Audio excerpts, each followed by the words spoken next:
दोस्तों, दिन के 11 बजे का टाइम था।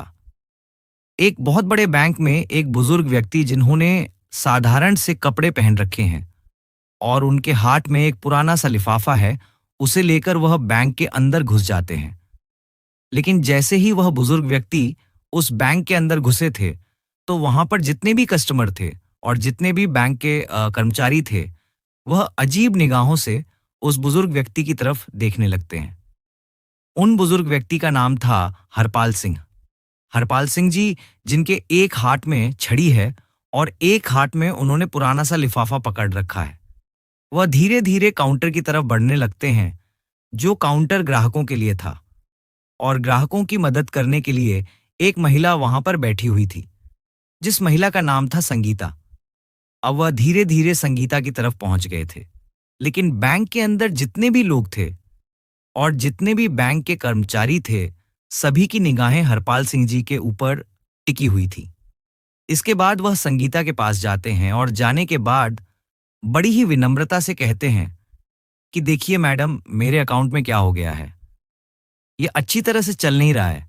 ऐसा कहकर हरपाल सिंह जी उस लिफाफे को संगीता की तरफ बढ़ाते हैं, लेकिन संगीता हरपाल सिंह जी के कपड़ों को देखकर उन्हें जज करती है और कहती है कि बाबा, क्या आप गलत बैंक में तो नहीं आ गए? मुझे लगता है कि आपका खाता इस बैंक में नहीं होगा। लेकिन तभी जो हरपाल सिंह जी होते हैं, बड़े ही सहजता से कह देते हैं कि बेटी, एक बार तुम देख तो लो, शायद हो सकता है मेरा खाता इसी बैंक में हो। उसके बाद संगीता लिफाफा रखते हुए उनसे कह देती है कि बाबा, इसमें थोड़ा सा टाइम लगेगा और आपको थोड़ी देर तक वेट करना होगा। ऐसा कहकर संगीता और बैंक में मौजूद अन्य लोगों का काम करने लगती है और हरपाल सिंह जी वहीं पर खड़े होकर वेट करने लगते हैं। थोड़ी देर तक वह वेट करते हैं और वेट करने के बाद दोबारा से कहने लगते हैं कि बेटी, अगर तुम थोड़ा बिजी हो तो तुम मैनेजर को फोन कर दो। दरअसल मुझे उससे भी कुछ काम है, तो मैं उनसे कुछ बात कर लेता हूँ। इसके बाद संगीता ना चाहते हुए भी अपना फोन उठाती है और फोन उठाकर मैनेजर के केबिन का नंबर डायल कर देती है। उसने फोन किया था।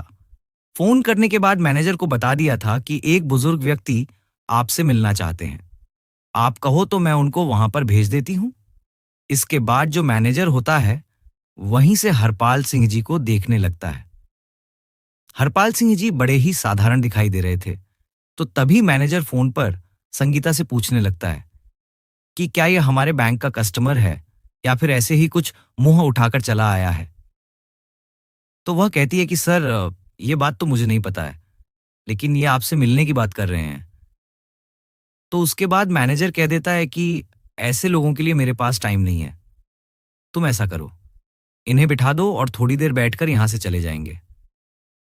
ऐसा कहकर संगीता को आदेश मिल गया था बैंक मैनेजर की तरफ से, और संगीता हरपाल सिंह जी को वहां पर वेटिंग एरिया में बैठा देती है। कहती है कि बाबा, आप वहां पर बैठ जाओ, थोड़ी देर में मैनेजर साहब फ्री हो जाएंगे और उसके बाद आपसे मिल लेंगे। इसके बाद हरपाल सिंह जी वहां से टहलते हुए वेटिंग एरिया की तरफ चले जाते हैं और वहां पर कोने में रखी हुई एक चेयर पर जाकर बैठ जाते हैं। सभी लोग अभी तक भी हरपाल सिंह जी की तरफ देख रहे थे, क्योंकि वहां पर जितने भी कस्टमर आया करते, वह अच्छे खासे सूट बूट में आया करते, लेकिन हरपाल सिंह जी ने साधारण से कपड़े पहन रखे थे और देखने से लग भी नहीं रहा था कि इनका अकाउंट इस बैंक में होगा, क्योंकि उस बैंक के अंदर काफी अमीर लोगों के अकाउंट रहा करते थे और यहाँ पर हरपाल सिंह जी का अकाउंट होने का कोई सवाल ही पैदा नहीं हो रहा था। इसी वजह से हरपाल सिंह जी आकर्षण का केंद्र बन गए थे और सभी लोग उनकी तरफ घूर घूर कर देखे जा रहे थे और तरह तरह की बातें उनके बारे में बना रहे थे। ये बातें हरपाल सिंह जी को भी सुनाई देती हैं, लेकिन वह इन सभी चीजों को इग्नोर करते हैं और अपना नंबर आने का वेट करते रहते हैं। वह सोचते हैं कि थोड़ी देर में मैनेजर आएगा और उससे मैं बात कर लूंगा। इस बैंक के अंदर एक और व्यक्ति छोटी पोस्ट पर काम किया करता था, जिसका नाम था पवन। अभी थोड़ी देर पहले पवन बाहर गया हुआ था और जैसे ही वह बैंक के अंदर आता है, तो वह देखता है कि एक बुजुर्ग व्यक्ति जो कि वेटिंग एरिया में बैठा हुआ है, उसकी तरफ सभी लोग देख रहे हैं। और उसके बारे में तरह तरह की बातें कर रहे हैं। कोई उसे भीखमंगा कह रहा है और कोई कह रहा है कि इस बैंक के अंदर तो इसका अकाउंट हो ही नहीं सकता और यह यहाँ पर कैसे आ गया। बैंक वालों ने इस बुढ़े को क्यों बैठा रखा है। इस तरह की बातें उसके बारे में चल रही थी और यह सभी बातें पवन भी सुन लेता है। तो उसके बाद पवन सीधा हरपाल सिंह जी के पास जाता है और वहां पर जाकर बड़े आदर भाव से उनसे पूछने लगता है कि बाबा आप यहाँ पर क्यों आए हो और क्या काम है आपको।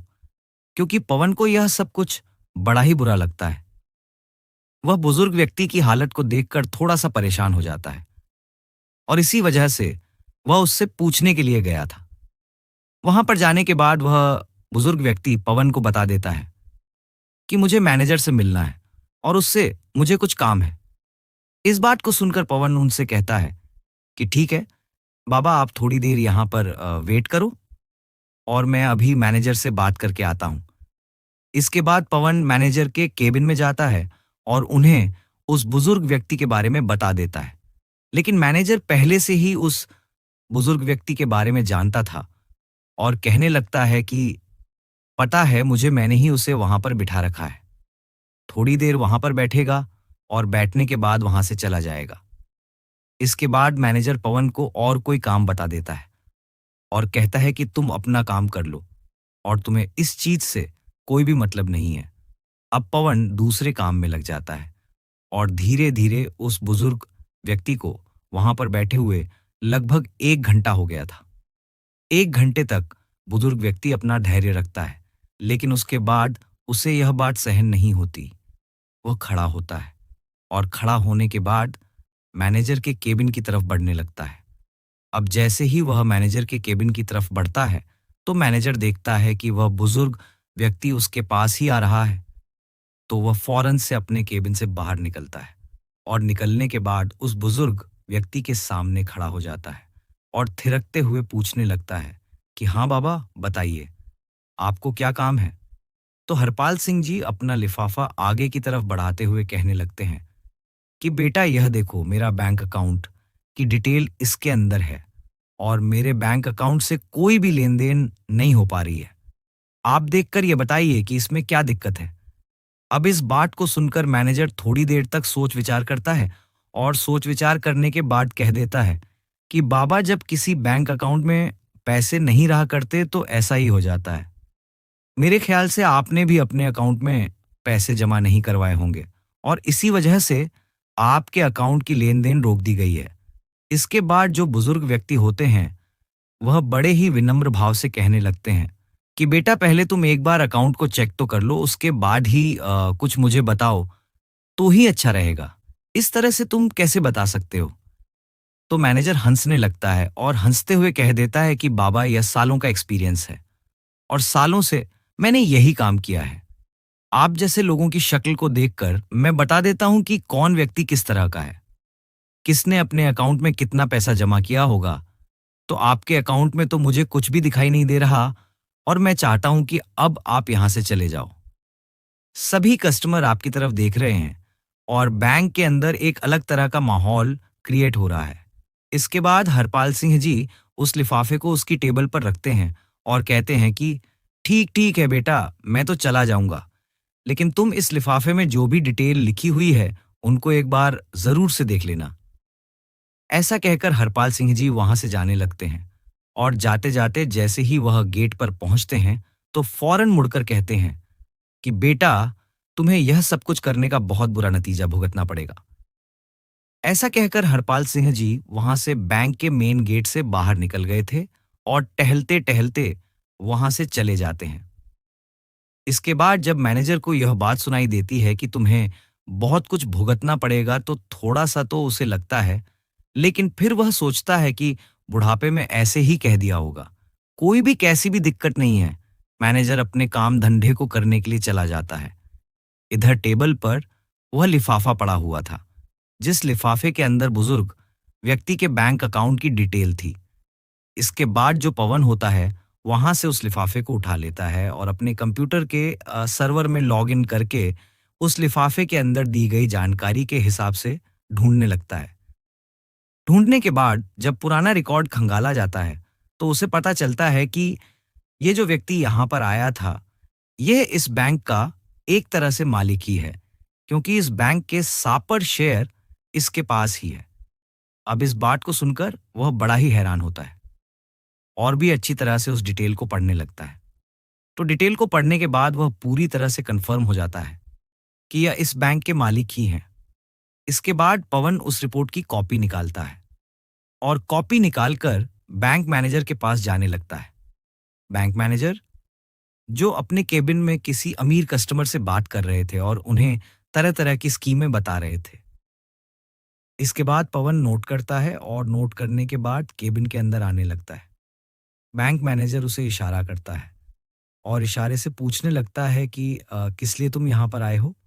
उसके बाद जो पवन होता है वह इशारों से ही बता देता है कि यह एक रिपोर्ट है जो उस व्यक्ति की है जो वहाँ पर आया था और आपने उसे ऐसे ही यहाँ से भेज दिया। आप एक बार इस पर नज़र डाल लेंगे तो अच्छा रहेगा। ऐसा कहकर पवन ने वह रिपोर्ट मैनेजर साहब की टेबल पर रख दी थी। लेकिन तभी जो मैनेजर साहब होते हैं अपने उस क्लाइंट से थोड़ी देर के लिए एक्सक्यूज़ लेते हैं और कहते हैं कि देखो भाई पवन, हमारे पास ऐसे वैसे लोगों के लिए टाइम नहीं है। इसके बाद पवन बड़े आदर भाव से मैनेजर साहब से कहने लगता है कि अगर आप इसको एक बार देख ले तो बड़ा ही अच्छा रहेगा। तभी जो मैनेजर होता है वह फाइल को सरकाते हुए कहता है कि मुझे इसको नहीं देखना और मुझे ऐसे कस्टमर में कोई भी दिलचस्पी नहीं है। ऐसा कहकर उसने रिपोर्ट को पवन की तरफ बढ़ा दिया था और पवन उस रिपोर्ट को वहां से लेकर अपने काम धंधे में लग जाता है। बैंक के अंदर का माहौल अब शांत हो गया था। सभी लोग अपने काम धंधे में लग गए थे और धीरे धीरे शाम हो जाती है। उसके बाद दूसरे दिन उसी टाइम पर, जिस टाइम पर हरपाल सिंह जी आए थे, उसी टाइम पर फिर से आते हैं। लेकिन आज उनके साथ एक सूट बूट वाला व्यक्ति था जिसके हाथ में एक ब्रीफ केस भी था और अंदर आने के बाद वहां पर सभी लोगों का अटेंशन अपनी तरफ खींचते हैं। इसके के बाद में मैनेजर को अपनी तरफ आने का इशारा करते हैं, तो मैनेजर भी डरते हुए अपने केबिन से निकलकर हरपाल सिंह जी के सामने आकर खड़ा हो गया था। तभी हरपाल सिंह जी मैनेजर से कहते हैं कि मैनेजर साहब, मैंने आपसे कहा था ना कि यह बात आपको बहुत भारी पड़ेगी। आपने जो कुछ भी कल मेरे साथ किया था वह बिल्कुल भी बर्दाश्त के लायक नहीं है। तो अब आप अपनी सजा भुगतने के लिए तैयार हो जाइए। इस बात को सुनकर मैनेजर थोड़ा सा बौखला जाता है, लेकिन फिर वह सोचता है कि क्या सजा मुझे दे सकते हैं, भला में साथ क्या कर सकते हैं। उसके बाद हरपाल सिंह जी कहते हैं कि तुम्हें मैनेजर के पद से हटाया जा रहा है और तुम्हारी जगह इस बैंक में काम करने वाले पवन को मैनेजर बनाया जा रहा है और तुम्हें फील्ड का काम देखना होगा। इस बात को सुनकर मैनेजर थोड़ा सा बौखला जाता है और वह कहने लगता है कि आप होते कौन हो?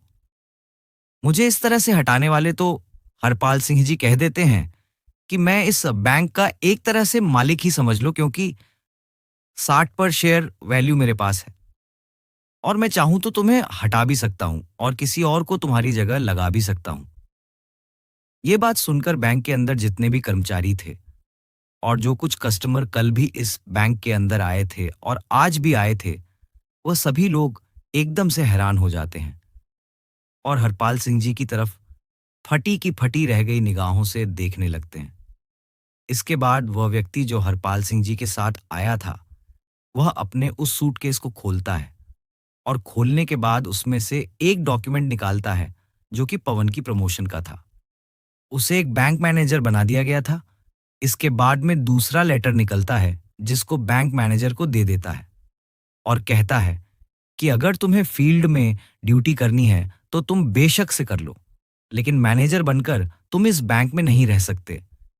ये बात सुनकर मैनेजर के पसीने छूटने लगते हैं और वह अपनी कल की गलती के लिए बुजुर्ग व्यक्ति से माफी मांगने लगता है।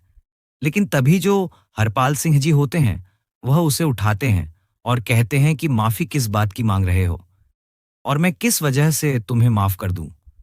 तुमने मेरे साथ जो व्यवहार किया था वह हमारे इस बैंक की पॉलिसी के खिलाफ है। क्या तुमने कभी भी इस बैंक की पॉलिसी नहीं पढ़ी? यहां पर गरीब और अमीर में कोई भी फर्क नहीं किया जाएगा। सभी के साथ सामान्य व्यवहार किया जाएगा और कोई भी बैंक का स्टाफ ऐसा करता है तो उसके खिलाफ कड़ी से कड़ी कार्रवाई की जाएगी।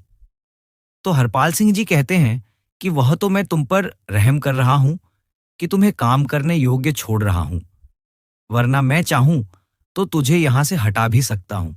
जो तुमने मेरे साथ किया है वह बिल्कुल भी किसी के साथ नहीं होना चाहिए। तुम्हारे बैंक में काम करने वाला पवन, जिसके हाथ में कुछ भी नहीं था, लेकिन फिर भी उसने मुझसे आकर पूछा और मेरे लिए कुछ करना चाहा, तो इस पोस्ट के लिए वह असली हकदार है। ऐसा कहकर हरपाल सिंह जी संगीता को बुलाते हैं और संगीता को भी इस बात के बारे में फटकार लगाते हैं। इसके बाद संगीता हाथ जोड़ने लगती है और उनसे माफी मांगने लगती है। कहती है कि बाबूजी मुझे माफ कर दो, मुझसे बहुत बड़ी गलती हो गई और आगे से आपको ऐसा कुछ भी देखने को नहीं मिलेगा। इसके बाद हरपाल सिंह जी वहां से उस व्यक्ति के साथ वापस जाने लगते हैं और सभी लोगों से कहकर गए थे कि पवन से बहुत कुछ तुम्हें सीखने की जरूरत है और इससे जितना हो सके उतना सीख लीजिए। कि ऐसा कहकर हरपाल सिंह वहां से चले गए थे और बैंक का पूरा स्टाफ इस बारे में बात करने लगता है और सोचता है कि अब अच्छी तरह से काम करना होगा, कहीं अगली बार उनका नंबर ना आ जाए। इस बात को सोचकर पूरा बैंक सुधर जाता है और सभी लोग अच्छी तरह से उस बैंक के अंदर काम करने लगते।